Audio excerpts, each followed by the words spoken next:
You left me no other choice, he snapped. I tried forced, bribery, and letting Fluttershy fight you for it. I even offered to restore your body to normal. In the names of the sweet Celestia and Luna, why the fuck didn't you just give it up? He yelled in complete exasperation.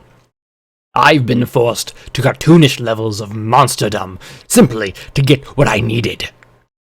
Priest carefully lowered his horn and started to heal the wound on Charity's gut as Sanguine raved. The ghoul spotted the glow, however, and shoved his head back. Next time you try that spell, you can see how well it works with a head wound. I wanted answers, and to splatter his head across the wall. But Charity didn't have a lot of time left. I tossed my weapons all the way out the door, then my saddlebags too. I hissed in frustration.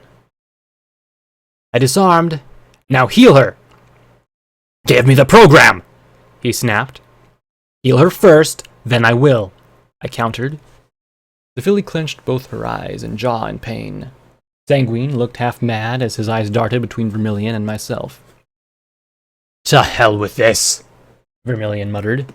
A missile launcher popped out of the back of his power armor and fired straight at the pen. Then, Lacuna, with impeccable timing, appeared in a glorious flash of purple light and raised a shield.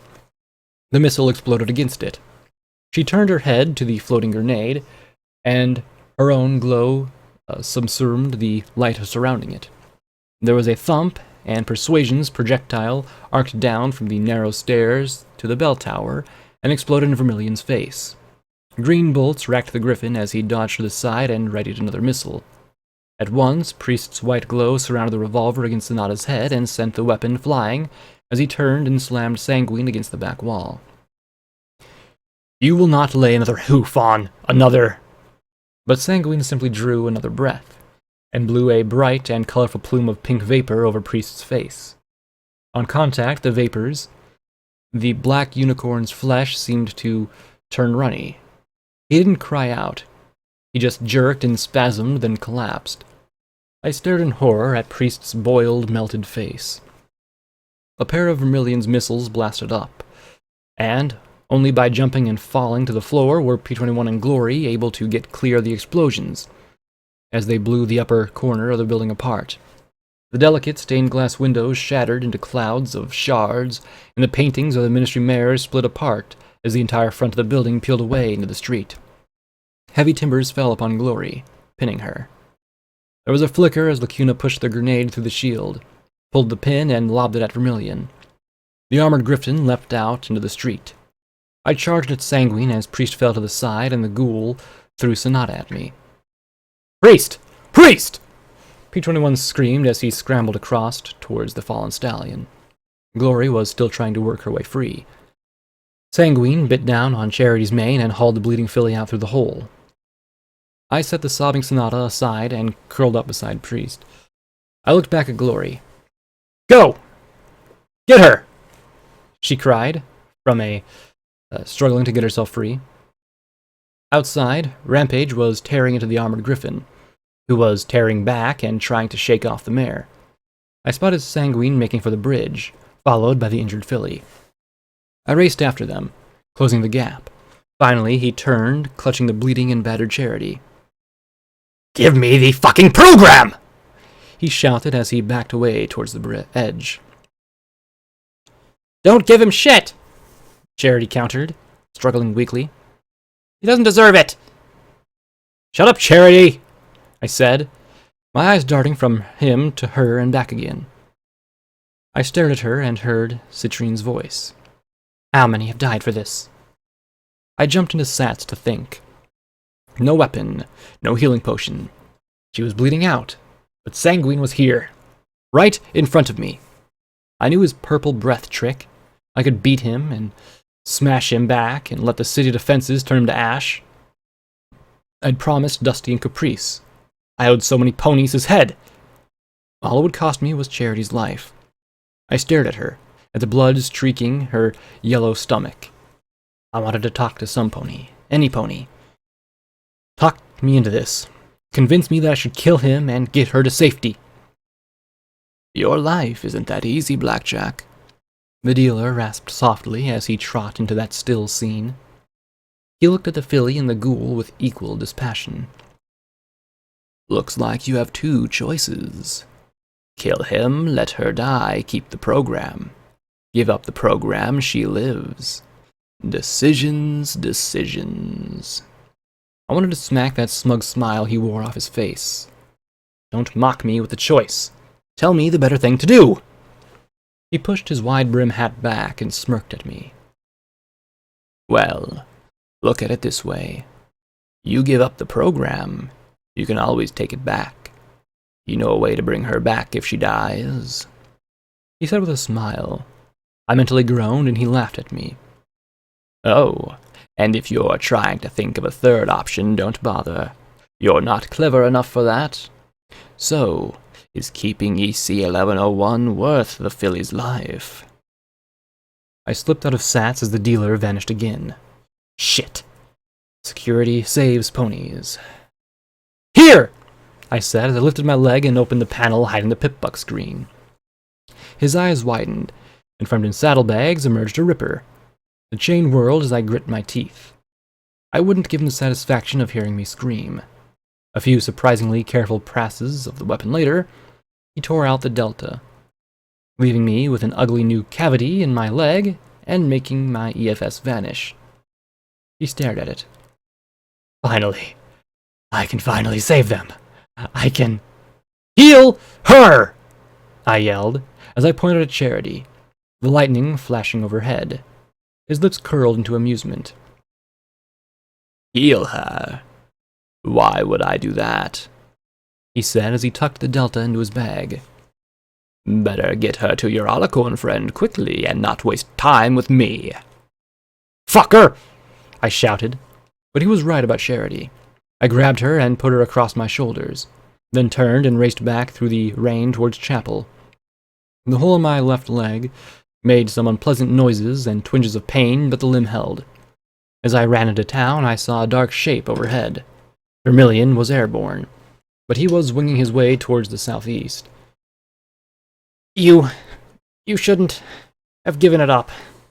Bad trade, Charity muttered weakly in my ear. Shut up and don't die, you hear me? I shouted as I scrambled into the blasted church. Lacuna was seen to the injured, but winged over and immediately pressed her horn to Charity's belly when she saw us, using her magic to heal the injury. Glory knelt beside Priest, who breathed slow, laborious breaths through a tube inserted into his throat through his neck. His entire head was a smooth pink bullet. His eyes, nose, and mouth had melted closed from the pink vapor. Did you kill him? P21 said with a shaky voice. No. I had to bring Charity back, before she bled out, I muttered softly. Of course you did, P21 said with a sniff. That's what you do. You save ponies. I looked at Priest, and his sides moving slowly. Can we do anything? I asked Glory. The gray Pegasus looked at me and shook her head slowly. We can't even move him, she whispered in horror. Then I looked at where she was pointing and gasped. The melted flesh had somehow fused with the floors beneath him. P21 made a choking sound. Well, I'm glad you didn't kill him, Blackjack. I'm glad, because when I find him, he's going to wish that it was you he was facing. I'm going to get creative when I get to him. You hear me? I'm gonna... I touched him, knowing what it was like to be ready to explode. We want to lash out at the world. Rampage had said it. We're all victims of the wasteland. All of us. He tensed under my touch, so rigid I thought he'd shatter. I understand, I said sincerely, remembering Mom's head on a stick.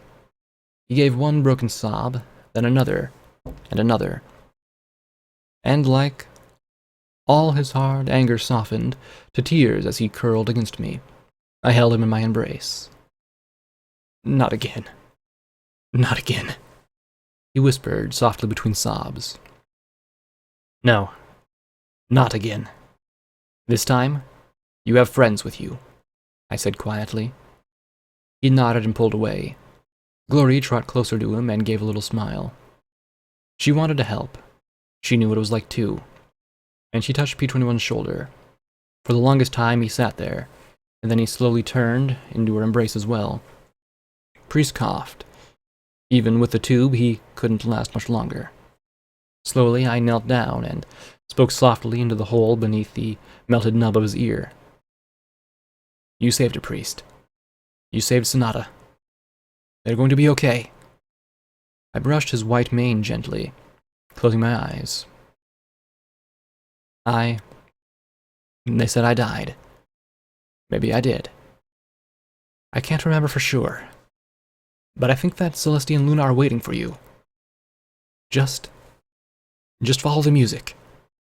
I couldn't tell for sure, but I hoped his boiled lips curled a smile. His chest rose, fell, rose, fell, rose, fell. And that was it. Priest was off on his own final pilgrimage. I hoped he'd find his way. It was getting late. We dug the grave next to Thorn and Roses. Rampage had watched from afar, still as a statue as Lacuna lowered him into the ground. I didn't want to imagine how Glory had freed him from the floor of the broken building. We found a sheet to wrap him. Scotch had rejoined us, a bemused-looking dragon filly sitting next to her. I tried to think of something to say, but no matter how hard I tried, I kept coming back to one fact. Sanguine had won. He'd gotten EC 1101 from me after so many had suffered and died. He had my pip-buck, and I now had an empty hoof. Every step was a little reminder it was gone. But right now, even with my fears, EC 1101 was nothing compared to the loss of Priest. It wasn't over, though. Not at all. I'd almost taken off after him then and there, but the thought of coming across him with Brass and Fury, and maybe Vermilion too, didn't sit well with me. Not even I was stupid enough to run into those odds unprepared. I'd track him down, though. He couldn't escape us. Scotch tape had my pip-buck tag.